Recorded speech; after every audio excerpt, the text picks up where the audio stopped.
as always, it is super excited to be back for Wisdom. Again, it's Tuesday, every single Tuesday.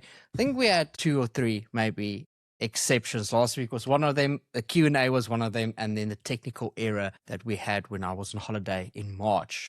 Everyone keeps reminding me about that. That was one of them. But other than that, 5:30 every single Tuesday. We've got this cool series called Wisdom. It's running for 31 weeks. We are already at week number 25. And the series about wisdom is to bring wisdom to the entrepreneur in the business place. So this is for the entrepreneur, for the manager, for the business enthusiast, for someone that's working in sales, team management. Whoever you are at the right place. We believe that every entrepreneur has got a massive calling in their life to create, a calling to supply, a calling to be there, and we want to anoint and speaking to that calling. So this is 30 minutes tops. We won't go over, sometimes we're sooner, but 6 a.m. at the latest, say goodbye. If you were wondering where you can get more of the series, or maybe you don't have time to watch it live this morning, over on our YouTube channel. It's called Not Yet Mature. It's also up on Spotify, Apple, and we've got various series, various things talking cool tech, AI, new product builds, obviously wisdom, off the cuff are some of our key segments that we do there. It's for the entrepreneur. So just go check that out. You can just follow along on the journey here by liking and sharing. It's, thank you so much for everyone this morning. And let's jump straight into this morning's wisdom series for the entrepreneur. We're going to look at conflict resolution and difficult conversations this morning. And I want to start off by talking about the moment before the breach.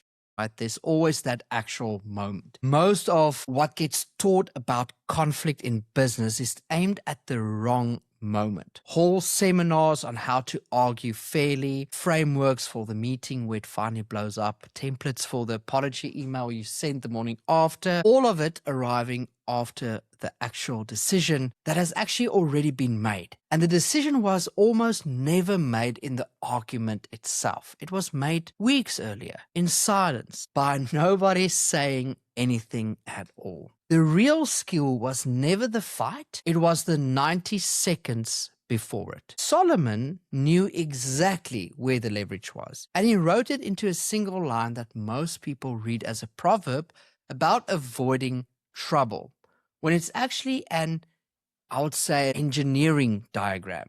And we pick this up in Proverbs 17 verse 14. It says, a quarrel is like breaching a dam. Drop the matter before a dispute breaks out.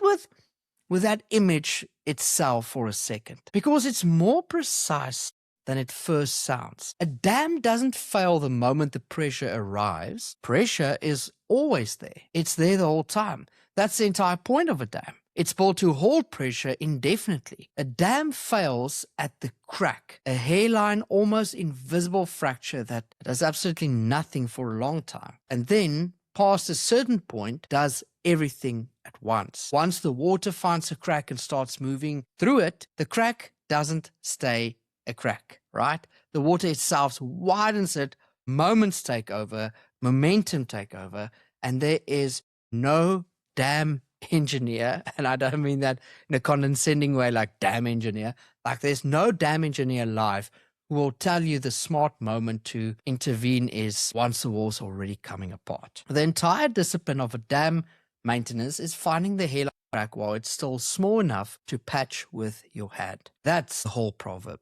Not avoid conflict, drop the matter before the dispute breaks out, while it's still a hairline. While a sentence could still fix it before the water finds it and does the rest of the work for you. Here's where most of us get the diagnosis wrong. We assume there are 2 failure modes that's here and they're opposites, right? The person who explodes and the person who stays quiet. And we assume the quiet one is doing it right. Proverbs doesn't let you off that easily. Proverbs 15 verse 18 reads as follows. A hot-tempered person stirs up conflict, but the one who is patient calms a quarrel. Read that when you have your Bible open with me. Just that second line again. right? Slowly, because it's doing more work than it looks like. Patient isn't passive. The one who calms a quarrel is still in the room, still speaking, still engaged with the actual dispute. Patience here is a form of action, not the absence of one. The verse never promises a reward to the person who said nothing. It rewards the person who stayed and brought the temperature down on purpose. So the silent one and the explosive one are not opposites. They're the same failure wearing two different costumes. Both of them are avoiding the one thing that actually works. A direct, early, I would say, unglamorous sentence said on purpose while the crack is still small. The hot-tempered person breaches the dam on day one, loudly in front of everyone. The quiet one breaches it just as certainly, just slower. 6 months of small pressure, unaddressed, building behind a wall that everyone in the room can see is straining, except the one person who could still patch it with one sentence. I've watched this exact pattern take down a founding team that on paper had everything going for them. 2 co-founders, genuinely gifted, genuinely fond of each other, who quietly disagreed for the better part of the year about who actually had final say on product decisions. Neither one said it out loud. Both assumed the org chart would eventually settle it, or that the other one would notice and back off, or that raising it would look like insecure. So they didn't raise it. They just kept building around the crack, not through it, until one ordinary Tuesday stand-up over something genuinely, I would say, trivial, whose name went on a client-facing slide. One of them finally said what he had actually been sitting there for 11 months. It came out sideways and loud, and it landed on the room like it had come from nowhere. It hadn't come from nowhere. It had come from a hairline crack nobody patched 11 months earlier, when it would have been, one honest, awkward 5-minute conversation. That's what makes this proverb so uncomfortable for people who think of themselves as peaceful. Silence isn't the opposite of a breach. Silence is frequently just a slower breach with better manners. So it's worth being precise about the 3 postures actually available to you, because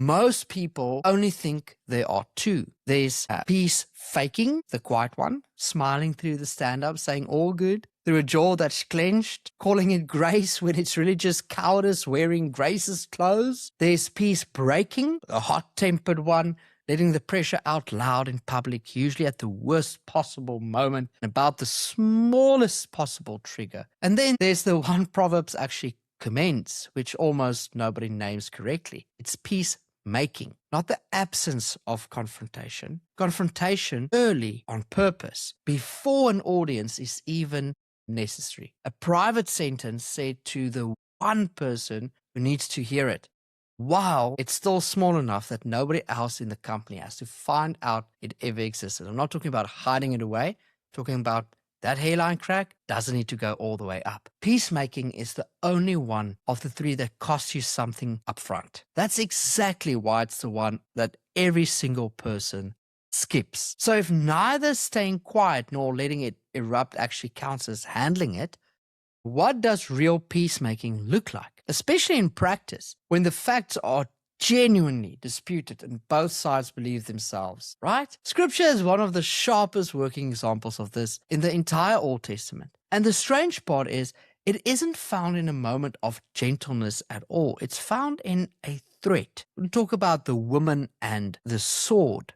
That sounds weird, right? 2 women come before Solomon early in his reign with a dispute that has no evidence attached to it at all. They share a house. Both had given birth within 3 days of each other. One baby died in the night, smothered, it seems, by his own mother rolling over in her sleep. And now both women stand in front of the king, claiming the surviving child as their own. No midwife present, no third-party witness, no record, no test, nothing to check the claim against. Just 2 women, 1 living baby, and 2 identical, equally confident, mutually exclusive stories. He's mine. No, he's mine.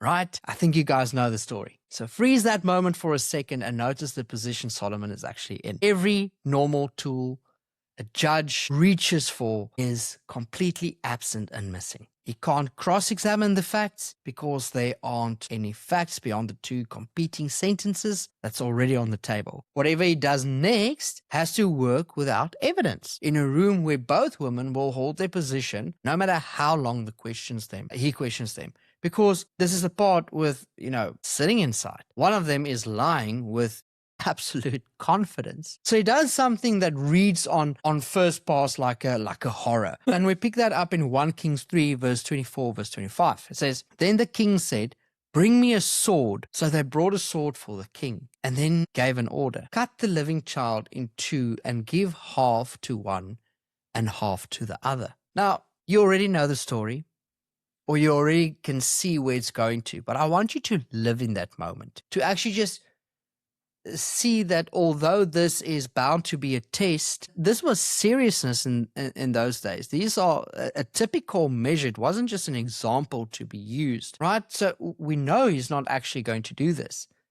That has to be said plainly, because it's easy to misread the scene as Solomon momentarily losing his mind. He isn't testing the baby's survival. He's testing the two women, building on the spot one single moment designed to make an invisible thing visible. Because the mechanism that's underneath the whole scene, the stated dispute, whose baby is it, is in that room, genuinely unanswerable. But there's a second question hiding directly underneath it that is very much so answerable. If you can find the right pressure to apply, which of these two women loves the child more than she needs to win the argument? Solomon didn't have a way to answer this first question, so he built a doorway straight to the second one. 1 Kings 3 verse 26. "A woman whose son was alive was deeply moved out of love for her son and said to the king, 'Please, my lord, give her the living baby. Don't kill him.' But the other said, 'Neither I nor you shall have him. Cut him in two.'" Look at what each woman actually reveals the instant the sword becomes very much real. The real mother stops arguing her case entirely. She surrenders the argument, hands the win to the other woman outright, because winning the argument was never actually what she wanted. She wanted the boy alive, even in someone else's arms. The other woman, watching her own claim about the collapse, chooses the sword. Divide him. Let neither of us have him. That single sentence lets you, it tells you everything the missing evidence couldn't. This was never about the child for her. It was about not losing. That's a part of the story that has almost nothing to do with courtrooms and everything to do with the meeting you're avoiding this week. Nearly every hard conversation sitting unresolved in your business, especially right now, has exactly this shape.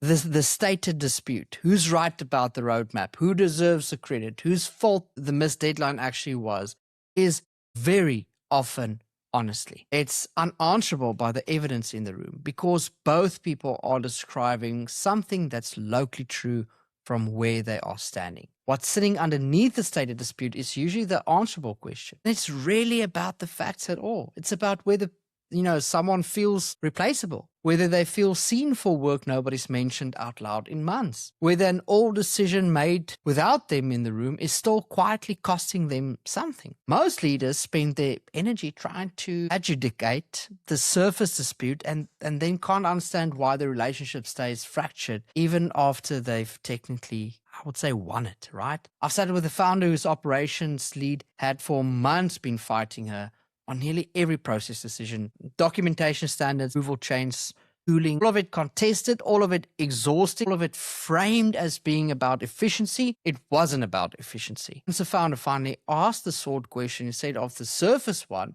why do keep pushing back on processes, but something much closer to, what do you feel like you're losing here? It came out in, I would say, about 90 seconds. The ops lead had built her entire professional identity over a previous 15-year career on being the person who created order out of chaos. In this new company, decisions were happening fast, informally, in Slack threads she wasn't always in, and every one of those decisions felt like a small, cumulative message that her actual expertise no longer mattered here. The process fights were never about process. They were the sword. And once the real thing was visible, it took one real conversation to solve what 6 months of process negotiations hadn't even touched. Solomon's method wasn't cruelty dressed up as wisdom. It was precision. It didn't out-argue anyone in that room.